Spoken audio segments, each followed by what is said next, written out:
Welcome, my friends, to PMP Exam Mindset Training and Development. We are in the people domain and we're taking a look at Task 5. Ensure team members and stakeholders are adequately trained. Let's jump into our question for today. It reads, a new critical technology is introduced mid-project in an agile environment.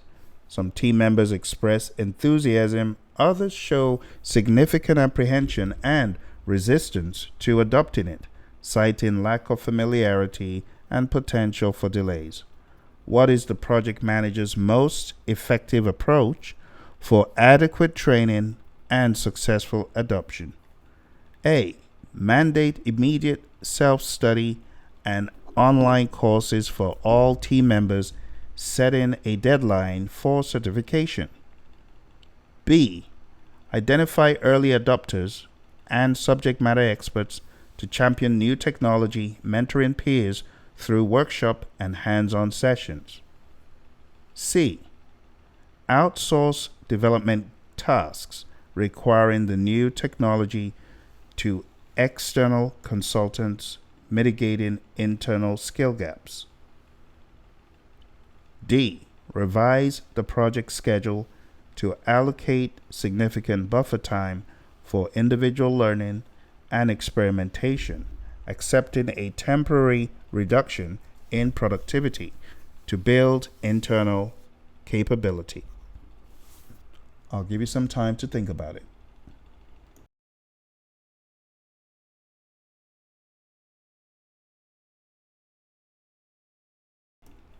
All right, hit the pause button if you need more time. Let's jump into the answer. Going into the different options, things such as mandate, immediate.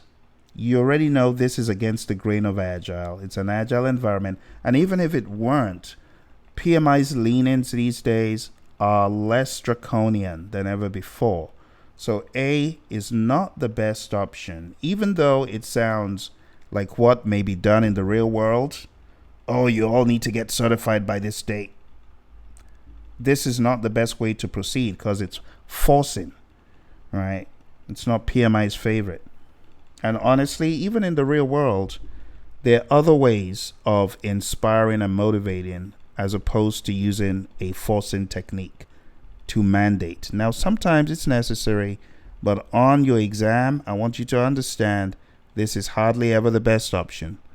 Option B, identify early adopters and subject matter experts to champion new technology, mentoring peers through workshops and hands-on sessions. Now, this sounds like quite a pragmatic approach because it's hands-on and there's also workshops involved. So this isn't a bad option overall. Let's take a look at C. Outsource development tasks requiring the new technology to external consultants. So the team ends up not learning, you outsource. What happens go forward?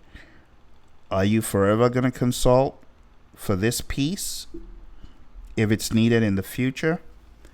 It's like working around the issue. It said, what is the most effective approach for adequate training? This will not yield adequate training and therefore is not the best option.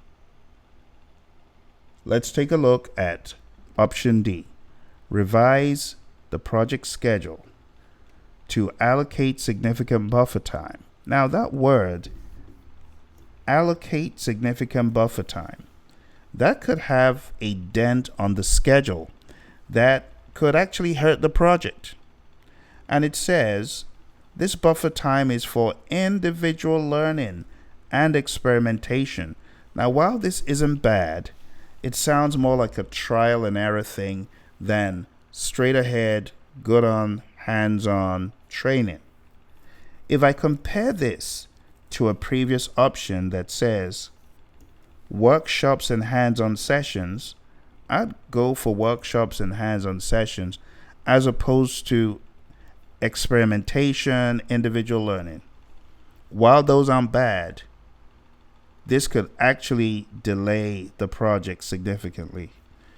It says accepting a temporary reduction in productivity to build internal capability. So it's like one part of the project suffers while the other gets better, but there's a better way.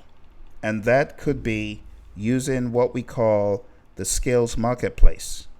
So as opposed to choosing D, my choice would be identifying the early adopters, using the skills marketplace. Now, those who are subject matter experts, those who have better understanding, they could mentor their peers. Workshops and hands-on, so it's collaborative. This would be the best option. And for that reason, my friends, the answer here is B. Option B is the best choice. It promotes peer learning, reducing fear and building buy-in. It uses early adopters to drive cultural acceptance. This is key in the world of change management, finding your champions and using them to bolster the rest of the team. Hands-on sessions providing contextual, project-specific support. It supports the PMBOK 7 mention of team and development approach in that performance domain. So it does make sense from a project management and leadership standpoint because it's emphasizing empowerment and adaptability.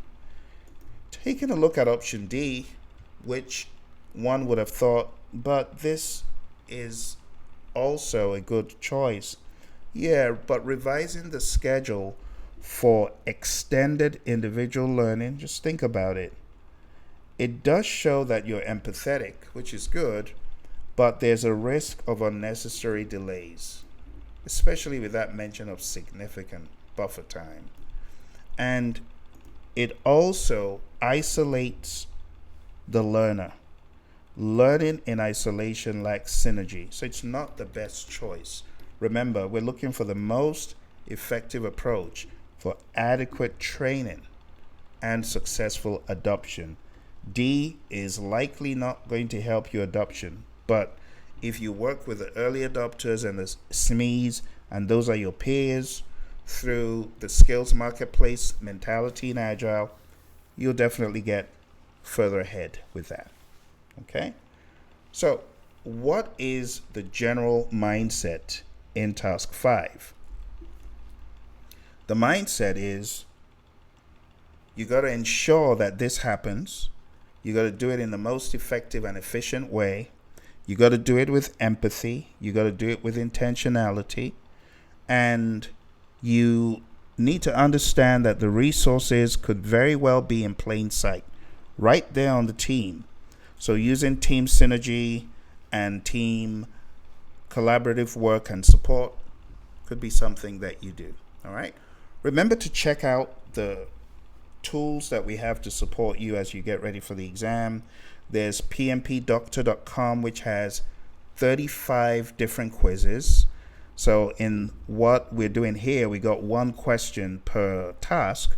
On pmpdoctor.com, you have 6 questions per task. So you have, when all is said and done, 180 questions, but you also have 2 full mock exams. So go on down to pmpdoctor.com, and this could very well help you comb through tons and tons of quizzes and material as you get ready for the exam to firm up your understanding. And the cool thing about it is very methodical, going through people, task 1 to 14, process, task 1 to 17, and business, task 1 to 4. All right, so go on down to pmpdoctor.com, check it out. And remember, we also have pmradio.org. We also have study.pmradio.org, and we have pmp.pmradio.org. All the very best in your prep. And remember, drop a line. Let me know, how you're finding these questions, and let me know if you were successful, when you are successful on your PMP exam. All the very best, and bye for now.